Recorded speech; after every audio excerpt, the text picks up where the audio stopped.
Hey, what is going on, guys? This is SMEB Reviews, and today we are taking a look at the newest studio album from the Wombats, Beautiful People Will Ruin Your Life. Let's get to it. The Wombats are an indie rock band that I've listened to from time to time. I haven't dug too deep into them, but I have listened to a couple of their songs, and I actually really enjoy what I've heard.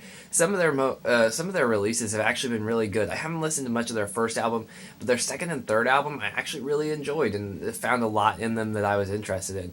This album is still really interesting. I still really like it. There's a lot of the problems I've always had with them that occur in this album, but nothing that's just huge or really pulls this album down. This band is one of those bands that just has some weird word choice. And a lot of people will like that about this band. It's something that a lot of people will like and probably do gravitate towards in general.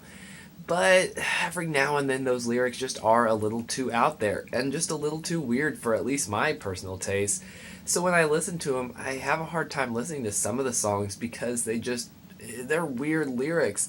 There's a song, Dip You in Honey. Just the title alone is just strange, and that's exactly what I mean. Along with other weird small word choices, and I don't mean just like they have some really good lyrics, really good witty lyrics. Honestly, with the song's "Lemon to a Knife Fight," I think that was pretty good. Just from the title, obviously, it's taking off "Don't Bring a Knife to a Gunfight." This one's "Lemon to a Knife Fight," and honestly, yeah, it's a little weird and quirky, but I don't mind it. I think it's kind of witty and funny, and I enjoy the line, at least that line and the whole song. But I think it's good, so I do think they have good, quirky lines. I think that that's possible. Weezer does it a ton. But they do just pull off those really awkward lines. Like, as I said, Dip You in Honey, that song's just so awkward. And every now and then there are just those lines thrown in. It's not always in the song title, just I got lucky on those two. It's sometimes just a single line in a song that's just awkward and kind of takes you out of it. Like I said, some of the lyrics are still really good, and I do think that a lot of these songs do have an interesting take on different topics, and I actually really enjoy a lot of what is being talked about here. But just every now and then, those awkward lyrics kind of take me out of it, and that's something that's happened throughout all their albums. That's just kind of their writing style, and sometimes it doesn't affect me, and sometimes it does, and unfortunately on some of these songs it does. Matthew Murphy is the lead singer, and I really enjoy his voice. I actually think it's a very good voice. I'm a fan of it, and I honestly think that each member of this band is very talented at their own instrument, particularly the bass. Bass is extremely good in this album, even on the songs I don't like. The bass line is at least usually catchy, the guitar riffs are good, and the drum work is always very good and never just simplistic. It seems like there's always at least some decent flares that are happening with it, and the drums are actually being used as an instrument, not just supporting the music, which I like. It's actually part of the music, and it helps because there's just little things that they add, little flares to the drums that I'll enjoy, even when it's a very simple beat. They'll add the flares, and it's not just taken for granted, and that's something that a lot of music does seem to do. But the Wombats are very good at not doing that, and as I said, all the instruments are actually really good. I do enjoy them and the singer. That all being said, with the production, some of the production just feels kind of thin. It feels like the bass isn't being fully supported, and with those amazing bass lines, I really wish it was, but it's not always fully supported, and so it sounds kind of thin and airy and doesn't have as much of a low end to it. And that's a random thing to notice, but it is actually very annoying at some points on some songs. Some of the songs actually do sound fine. I wouldn't think that about that at all. Honestly, I think most of the problems with this album come in with maybe the last four songs. It's some of the worst lyrics on the album, it's some of the worst production, and it's just some of the worst instrumentation. I don't really enjoy any of those songs. They're awkward, they don't work too well. Even though there are some good bass lines in there, it's just still awkward on a lot of those songs. I don't really enjoy most of the last four songs. The beginning of the album, the first seven songs, all amazing, and I really do enjoy them, some obviously more than others, but those last four just don't do anything for me. That being said, they're not all terrible. Ice Cream isn't awful, it's kind of awkward, not my favorite, but it's not awful. Also, like, I Only Wear Black, it's awkward. That one I feel is most awkward, but I do kind of like the musical style in it, it's okay.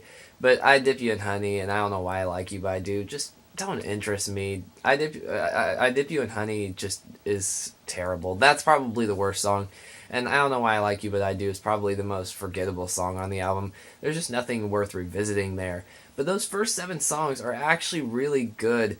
Cheetah Tongue, very catchy. I enjoy it. Some awkward lines, but it's fine. I do like it well enough. Turn is extremely good. I really do like it. Lemon to a Knife Fight, that's a good song. I really do like some of these songs. Furthermore, Wide Eyes. Wide Eyes is probably the best track on this album. I really, really do enjoy that song. It's just got so much energy behind it, and there's so much diversity in the music. Like, even though it is obviously indie rock, there's some funkier songs, there's some more pop songs or rockier songs, and I do really enjoy that. There's some good diversity here, but it still all feels cohesive and concise. They don't stray from their style. It's just a little different, just to mix it up, and I appreciate it. Black Flamingo is another great song. It has an excellent guitar riff that runs throughout the song. The bass work is incredible on this song, and during the chorus, those melodies and harmonies, oh, it's really good. The melody is extremely good and extremely catchy and really does stick with you. So many of these songs are really good. They are good rock indie sounds, but just like I said, there are still those awkward lines or the production or those last 4 songs. Mainly the bad production comes in those last 4 songs. Particularly, as I've said again, I Dip You in Honey, because during the chorus there's just a really annoying sound that can kind of goes on. And honestly, I have a sound in my car that if I, like, there's an error or something, or I leave the door open, it just dings. And that almost exact same sound comes through in there. And that's just kind of an annoying sound. It's obviously meant to get your attention, and it's really annoying to me. I really dislike that song. But some of the production is better. Like I said, it's kind of a mixed bag. I'd say those first 7 songs, if that's all the album was, would probably get a pretty good rating, and I'd be very favorable towards it. Those last 4 just kind of pull it down. It kind of got weak towards the back half, but that doesn't make this album bad by any means. I still really enjoy it and would really recommend it because it is just different, and I feel like this is a band that deserves even more recognition than they are getting, though they are doing a lot better than I expected for them. I found out about them before their Glitterbug album, and they're actually doing a lot better than I expected for this kind of indie rock band kind of sound. I'm happy for them, but overall, it is a decent album. Not great, not terrible. It's still pretty good though, and I'm going to give it a 7.5 out of 10. Thank you guys so much for watching. It really does mean a lot. What did you guys think of this album? Please let me know. Also, if you have any kind of criticisms on my production or how I review these, or just any albums that you'd like me to check out, please let me know in the comment section down below. Besides that, thank you guys so much, and I'll see you guys later.